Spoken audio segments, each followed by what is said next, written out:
Salut les Maniacs du gros son qui tâche, j'espère que vous allez bien. Une petite vidéo spécialement pour vous les Maniacs et également pour vous remercier pour vos vœux d'anniversaire. Aujourd'hui je fêtais effectivement mes 52 ans et donc tous vos vœux envoyés via la page YouTube, tout comme ma page Facebook Bruno Iron Alford, eh bien ça me va droit au cœur, donc un grand merci pour tout.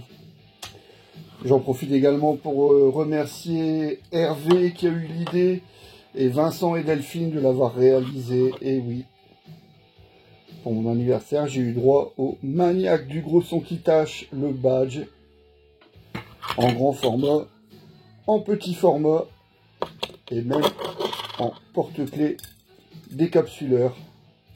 Donc vraiment, un grand merci à vous trois. Ça, là, vraiment, je m'y attendais pas du tout. Donc ça me touche sincèrement, vraiment, ça me va également droit au cœur. On va partir en 1989, je vous avais proposé une première vidéo avec 10 albums de cette année-là. Il y avait entre autres Sepultura, Skid Row, Whitesnake, S. Frehley, Morbid Angel, Annihilator évidemment et son fameux Alice in Hell. Là je vous ai de nouveau sélectionné 10 albums en vinyle plus un CD que je possède également en vinyle, mais pas moyen de mettre la main dessus. Et comme pour moi c'est vraiment un album essentiel qui aurait pu figurer dans une troisième partie, mais je voulais vraiment vous en toucher deux mots parce que c'est un immense classique. Je vous apprendrai rien, vous le connaissez certainement ce disque. Donc voilà, on va partir en 89. Mais je voulais également vous poser une question les Maniacs. Selon vous, y a-t-il un créneau, une branche horaire pour poster mes vidéos? Autrement dit, selon vous les Maniacs, à quelle heure, quelle est l'heure la plus adaptée pour poster mes vidéos, pour la diffuser? Donc j'en viens à vous les Maniacs et vous me répondez sous cette vidéo en commentaire. Et il faut absolument que je réponde à tous vos commentaires les Maniacs parce que ouais, ça va pas là, il y a du laisser aller Bruno. Hein. Mais bon, c'est les vacances et j'en profite également pour annoncer bien sûr, réannoncer la fameuse date du 24 juillet prochain au Black Lab de Wascal. Malevolent Creation, bien mal en point, puisqu'il est amputé de son guitariste et tête pensante du groupe créateur Phil Fasciana, qui est malheureusement gravement malade. Il est hospitalisé depuis 3 jours à Montpellier, c'est vous dire, durant sa tournée européenne avec le groupe, il a chopé quelque chose de pas joisse. Donc c'est un Malevolent Creation amputé de son leader qui foulera les planches du Black Lab ce jeudi 24 en compagnie de Massacre. Là, bon, le line-up est complet, et notamment Camille, bien sûr. Et il y aura également Deathbringer et Invictus. Donc c'est à partir de 19 h ce jeudi au Black Lab. Malevolent Creation, Massacre, Deathbringer et Invictus, le premier groupe. Je pense qu'il s'agit de Invictus et ça sera à 19 h 30. Donc voilà, soirée death metal en perspective. Ok les Maniacs, avant de partir en 89, allez, il faut quand même que je vous présente le disque.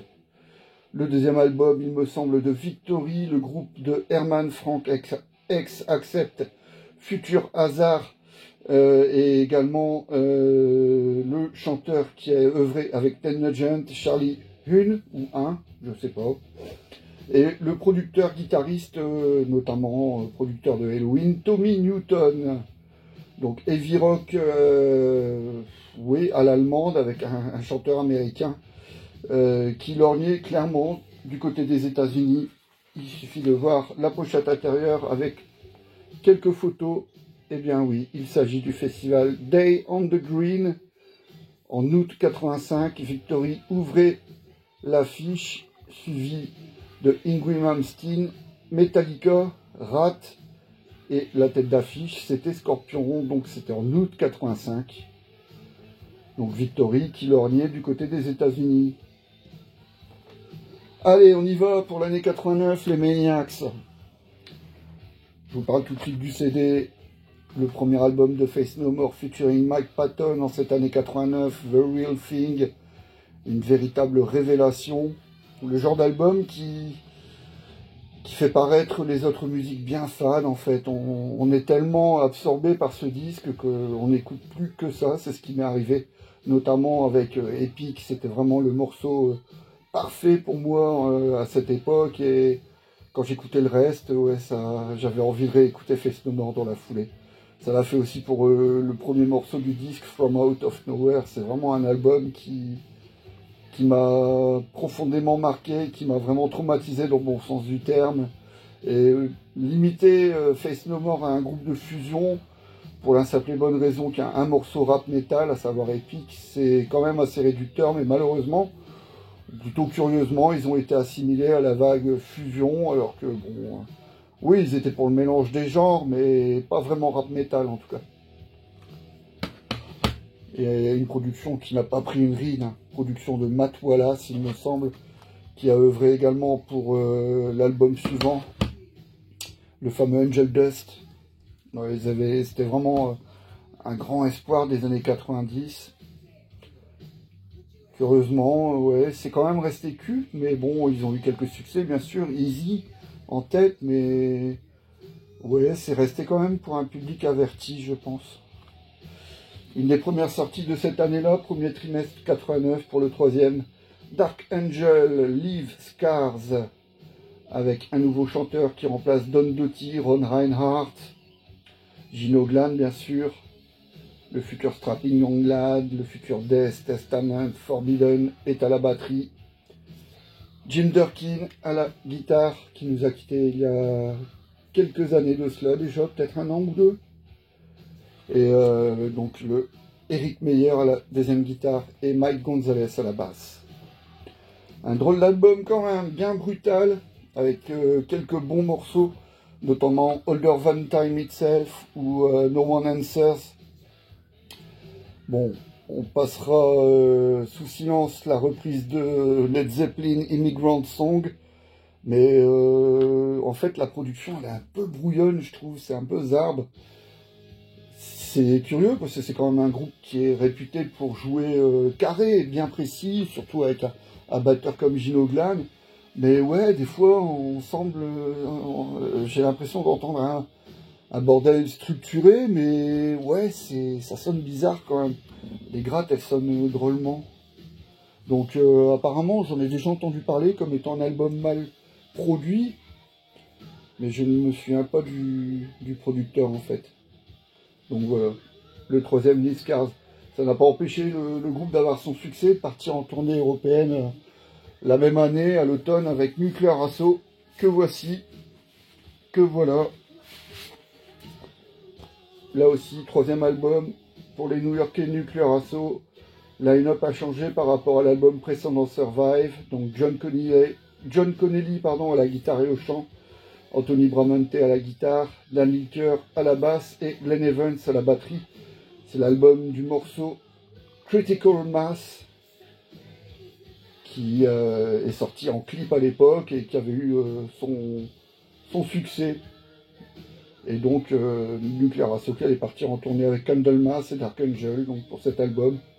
Produit par Randy Burns, le producteur de Megadeth, de Creator. Et c'est le dernier grand disque de Nuclear Assault. Ils ont fait ensuite après en 91 Out of Order, qui est beaucoup plus anecdotique.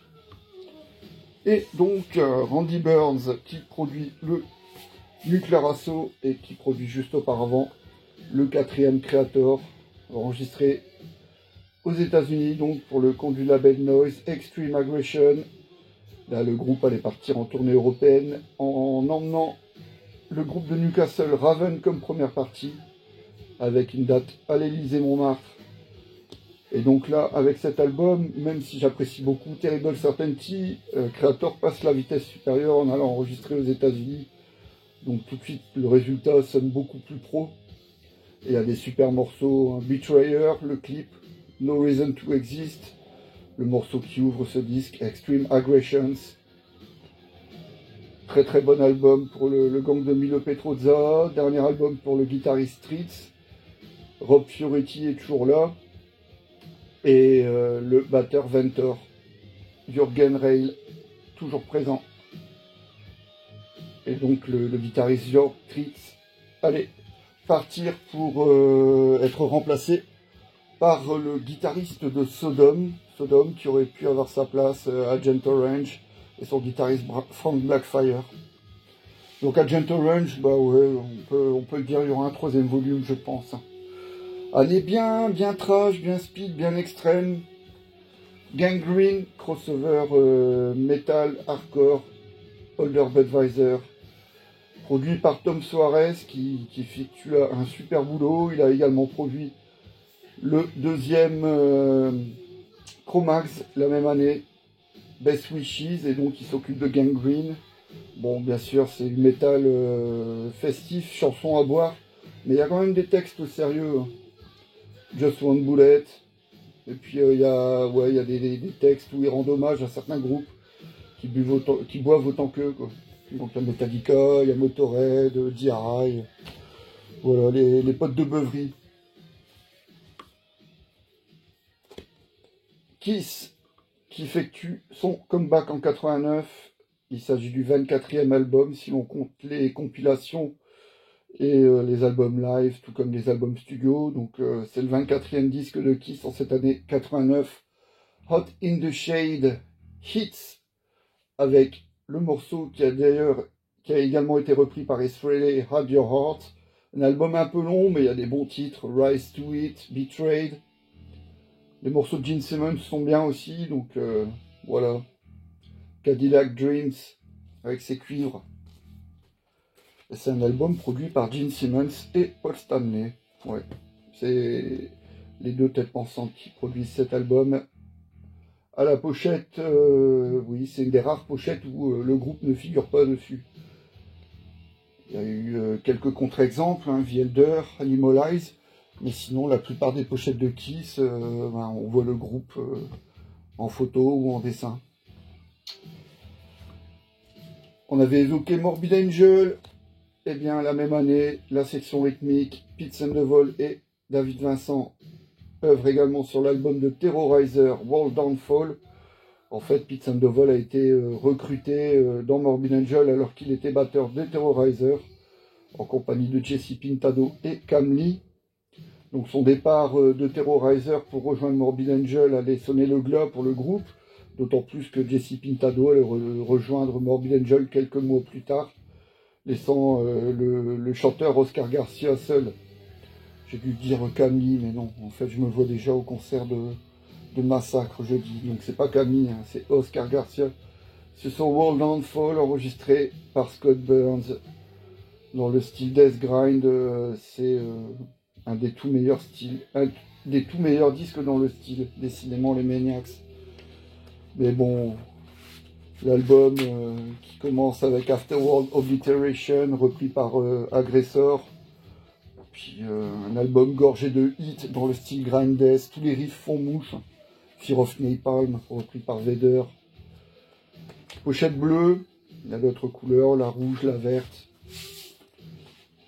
Et bien sûr sur le label Irek.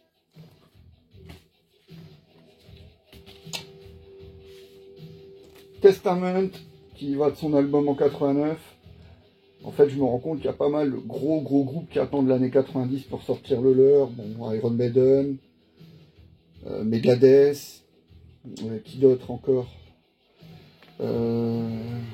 AC/DC avec The Razor's Edge, Painkiller de Judas Priest, Queen's Reich, Empire. En fait, tous les gros groupes attendent l'année 90 pour sortir leur disque. Ce qui n'est pas le cas de Testament, qui sort son 3e album, Practice What You Preach. Peut-être pas le meilleur de Testament, hein, enregistré par Alex Perialas, ou Perialis, c'est selon. Et le titre Practice What You Preach est mortel, avec un solo de Alex Kolnick absolument magnifique, de toute beauté. Je crois qu'il dure 1 minute 40 son solo, et on s'ennuie pas, c'est vraiment un de leurs tout meilleurs morceaux qui ouvre ce disque, Practice What You Preach. Mais après, je trouve que ça s'enlise un peu. Il y a des bons moments, The Ballad est sympa, mais ils ont fait mieux par la suite, et ils ont fait mieux avant. Hein. Et je pense qu'ils étaient pressés par leur maison de disques, hein, Megaforce, Quand même, il leur a imposé un rythme d'enregistrement, un album tous les ans, de 87 à 90, plus les tournées, ils étaient rincés, quoi. L'album suivant, 90, Souls of Black, il n'est pas exceptionnel non plus, je pense. Ils étaient complètement sous pression. Hein. Le deuxième Carcass, produit par Colin Richardson sur Irek, tout comme Terrorizer. L'album Symphonies of Sickness pour le trio de Liverpool, avec le classique Exhume to Consume et Reek of Putrefaction, évidemment. Un des premiers albums dans le style Death Grind Gore, en fait. Hein. Donc, ouais, ça a marqué pas mal de monde, notamment également pour la pochette intérieure. Et puis, si on retourne la pochette, voilà, ça donne ça. Ils ont fait mieux également par la suite. Hein. Là, c'était l'apprentissage hein, pour Bill Steer et compagnie. Mais ouais, il est bien cet album, bien sûr. Je crois que ouais, il a su canaliser leur énergie, Colin Richardson. Encore un trio, Macabre et son Gloom. Là, c'est vraiment du haut niveau. Là aussi, un certain sens de l'humour dans les textes et leur interprétation, mais qu'est-ce que ça joue bien, le batteur, il est immense, immense. Et un des rares groupes à n'avoir jamais changé de line-up, hein, Macabre, avec cet album Gloom de 1989, pressage d'origine sur Vinyl Solution. Et déjà, la dernière sélection pour ce soir. Bien sûr, comment aurais-je pu oublier le premier album d'Obituary qui allait, dès ce disque, poser les bases de leur death metal, mid-tempo, avec une voix d'outre-tombe, un des tout meilleurs chanteurs de death metal, bien sûr, John Tardy. Et ouais, death metal mid-tempo, mais qui n'oublie pas le groove, Donald Tardy oblige. Donc voilà, ils posent les bases avec ce disque, et toute leur carrière, ça allait être dans cette lignée, hein, finalement. Quelques évolutions, ouais, une évolution musicale à l'époque de World Demise, mais c'est pas vraiment flagrant. Hein. Et bien sûr produit par le fidèle Scott Burns. Ok les Maniacs, je vous laisse à vos occupations. Encore merci pour votre soutien, on a passé les 1250 abonnés. Et puis répondez, hein, selon vous, à quelle heure dois-je poster mes vidéos, quel est, selon vous, le meilleur créneau. Donc voilà, et j'espère vous voir, les nordistes, ce jeudi pour Malevolent Creation et Massacre. Prenez soin de vous, bonne soirée.